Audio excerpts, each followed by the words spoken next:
कम गिरूंगी तो नहीं। आप हमारी सास है और आप हमारे पैरों के पास सोएंगी, मुझे बिल्कुल भी अच्छा नहीं लगेगा। अलीशा जाओ और आज तुम पैरों के पास सो जाओ, माँ जी हमारे पास सो जाएंगी। तुम भी तो जा सकती हो ना। अरे तुम बड़ी हो, सारे काम की शुरुआत बड़ी बहू से की जाती है ना कि छोटी बहू से। तुम पाँचों फिर शुरू हो गए। कोई मत जाओ, मैं ही जमीन पर सो जाती हूँ। अरे नहीं नहीं माँ जी, आप मेरी जगह सो जाइए। आज तो मैं पैरों के पास सो रही हूँ, लेकिन कल से तुम सब बारी बारी करके सोओगे। पांचों बहू और उनकी सास जैसे तैसे करके उस एक टूटी बेड और कंबल में अपनी रात गुजार लेती है। पांचों बहुएं अब हद से ज्यादा उस एक बेड और इकलौती फटी पुरानी कंबल की वजह से परेशान हो चुकी थी, जिसके चलते अब वो सभी अपने पतियों से नए बेड और कंबल की मांग करती हैं। हमारी शादी को इतने साल हो गए, लेकिन हमने आप लोगों से कभी कुछ नहीं मांगा, क्योंकि हम अपने ससुराल की हालत जानते हैं। लेकिन आज हम खुद को रोक नहीं पा रहे। अब हमें एक नया बेड और एक नया कंबल चाहिए। हम कब तक इस टूटे फूटे पुराने बेड पर और फटे कंबल में गुजारा करेंगे? और वो भी जल्द से जल्द, वरना हम घर का कोई भी काम नहीं करेंगे और हड़ताल पर बैठ जाएंगे। एक काम करूं, कल की बजाय आज ही हड़ताल पर बैठ जाऊं, क्योंकि इस घर में नया बेड और कंबल तो आने से रहा। तुम सब जानती हो कि हम पांचों भाई फैक्ट्री में मजदूरी का काम करते हैं। बड़ी मुश्किल से सभी भाई मिलकर पांचों 600 रुपए कमा पाते हैं, और तुम्हें इन पैसों में एक नया बेड और कंबल चाहिए। अरे हमारे पास कोई पैसों का पेड़ नहीं है जिस पर से जब चाहे पैसे तोड़कर अपनी जरूरत का सामान ले आए। अब जो है उसमें गुजारा करो।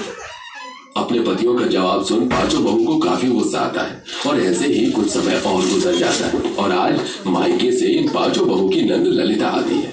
रात काफी हो चुकी है, तो ललिता आज घर में ही रुकेगी। तुम पांचों ललिता को अपने साथ बेड पर सुला लो।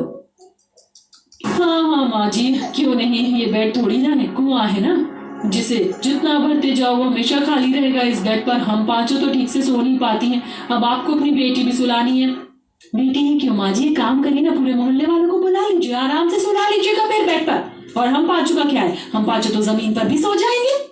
अपनी भाभियों को ये भड़कता देख बेचारी ललिता जमीन पर ही सो जाती है। पांचों बहू का वो इकलौता पुराना बेड अब इतना ज्यादा पुराना हो चुका था, जिसमें से जोर से चर्र चर्र की आवाज आने लगती है। इस बेड में से कैसी आवाज आ रही है ना, जैसे भूतिया पिक्चरों में से दरवाजा खोलने पर आवाज आती थी। कहीं ये बेड टूट गया तो हमारा क्या होगा? मुझे तो पूरा यकीन है कि आज नहीं तो कल ये बेड जरूर टूटेगा। ये बाबा आदम के जमाने से भी ज्यादा पुराना है। ये बेड आखिरकार कब तक चलेगा? बेड और नए कंबलों को लेकर अक्सर उन पांचों बहू की कभी अपने पतियों से तो कभी सास से लड़ाई हुआ करती थी, लेकिन इसका कोई फायदा नहीं था, क्योंकि गुजारा तो उन सबको उस टूटे फूटे बेड और इकलौते कंबल में ही करना था। हर रोज की तरह डरते डरते वो अपना पुराने बेड पर सोती हैं और फटी पुरानी कंबल में गुजारा करने लगती हैं। तभी उस बेड में से फिर से चर्र चर्र की आवाज आने लगती है, और इस बार वो बेड बीच में से टूट पड़ता है और सभी बहुएं अचानक से नीचे गिर जाती हैं। मैंने कहा था ना कि ये बेड आज नहीं तो कल टूटेगा, और देखो टूट गया।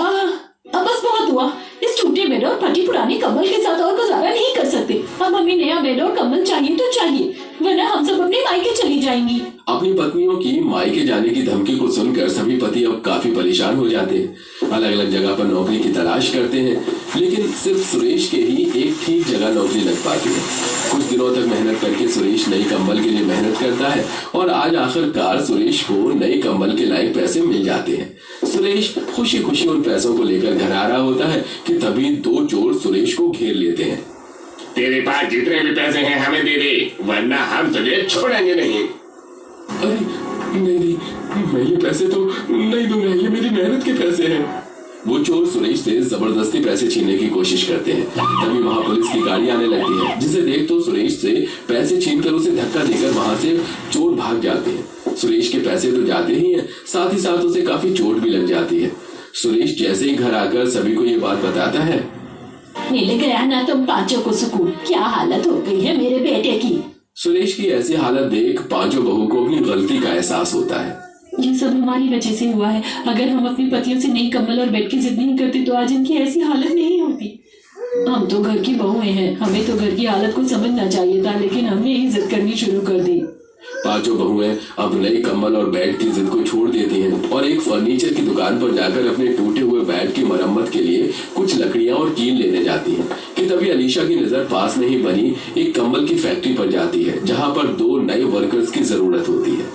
अरे वो देखो, वहाँ पर 2 नए वर्कर्स की जरूरत है। क्यों ना हम वहाँ पर काम करें। काम करके जो पैसे मिलेंगे हम उससे नया कंबल ला सकते हैं और इसी के साथ हमें भी रोजगार मिल जाएगा। अलीशा, सुनीता अब उस कंबल की फैक्ट्री में काम करके पैसे कमाते हैं। वहीं सभी बहुएं थोड़ी थोड़ी लकड़ियां लाकर अपने टूटे हुए बेड की मरम्मत कर लेती हैं। इसी के साथ बाकी की बहुएं फर्नीचर की दुकान पर बेड बनाते हुए मिस्त्री को देखती हैं। कुछ दिनों तक फर्नीचर वालों को बेड बनाता देख अब वो तीनों बहुएं जंगल से लकड़ी लाकर उनसे एक नया और बहुत बड़ा बेड तैयार कर लेती हैं। वहीं अलीशा और सुनीता को भी उनकी तनख्वाह मिल जाती है, जिससे वो 3 नए कंबल और बाकी बचे पैसों से घर का थोड़ा बहुत राशन का सामान ले आती हैं। पांचों बहू के पास 2 बेड और 3 बड़े बड़े कंबल होते हैं। ये कंबल तो काफी ज्यादा गर्म और मुलायम है। इसमें तो मुझे बिल्कुल भी सर्दी नहीं लगेगी। इसे ओढ़कर तो मैं जमीन पर भी सो सकती हूँ। अब आपको जमीन पर सोने की कोई जरूरत नहीं है। अब हम सब इन 2 बेड पर आराम से सो सकते हैं।